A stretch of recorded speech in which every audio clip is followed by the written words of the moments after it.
doit quand même faire attention. On s'est testé quand même, regarder si la rampe est toujours bien plate. On fait des tests, mais bon, visuel, on n'a pas des manomètres comme eux ils ont, quoi. Chaque tronçon, on sait les tester aussi une fois par an. Il y a un petit problème parce que j'ai une fuite d'air. Mais ça vient de... Je l'ai mis en ordre la semaine passée et tout fonctionnait parce que j'ai encore travaillé la semaine passée avec. Des filtres qui sont bouchés, sales. Je crois qu'on est souvent considérés comme des pollueurs de première catégorie. On doit trouver la solution. Mon contrôle sera probablement raté à cause de ce petit tuyau-là. Vous n'êtes pas refusé au contrôle lorsqu'on détecte une petite fuite ou une orientation de buse qui n'est pas verticale ou un défaut de nettoyage. Mais par contre, ça figure sur votre rapport.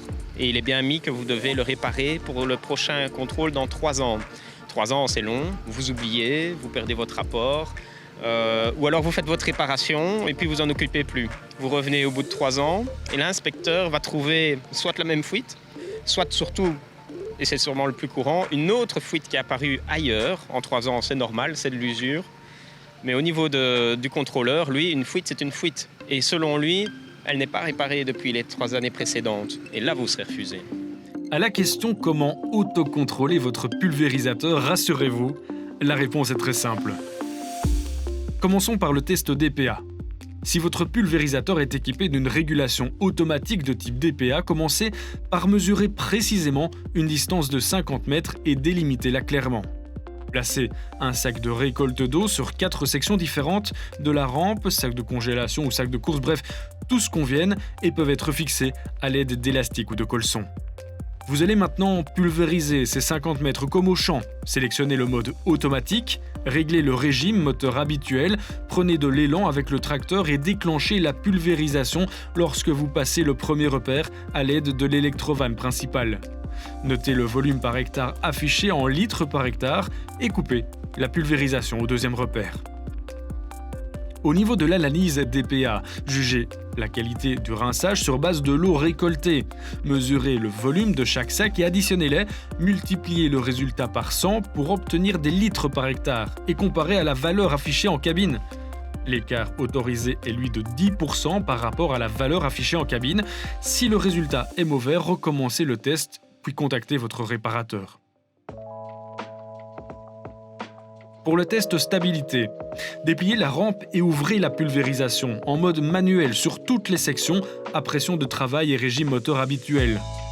La pression du manomètre doit être stable et lisible. Pour le test retour, fermez les sections une par une pour vérifier le bon fonctionnement de toutes les vannes. Si des retours compensatoires sont présents, veillez à les ajuster pour revenir à la pression de départ à chaque fermeture.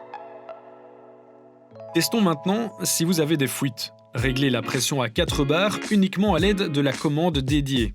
Passez directement derrière la rampe, parcourez la rampe qui pulvérise et relevez toutes les gouttes qui tombent au sol depuis les points suivants. Les tuyaux, les porte-buses et remontez ensuite les tuyaux d'alimentation jusqu'aux filtres, aux pompes et au bloc de commande. Marquez la présence des fuites. Observez également que tous les jets fonctionnent et ont la même forme. Dans le cas contraire, ils peuvent être bouchés ou abîmés. À ce moment-là, faites baigner les buses et filtres dans de l'eau vinaigrée régulièrement. Pour le test anti-gouttes, c'est très simple. Coupez la pulvérisation et observez si les gouttes sont encore présentes au point déjà cité ou si des anti-gouttes sont défectueux. Marquez la présence de ces fuites supplémentaires. Réparez immédiatement toutes les fuites relevées.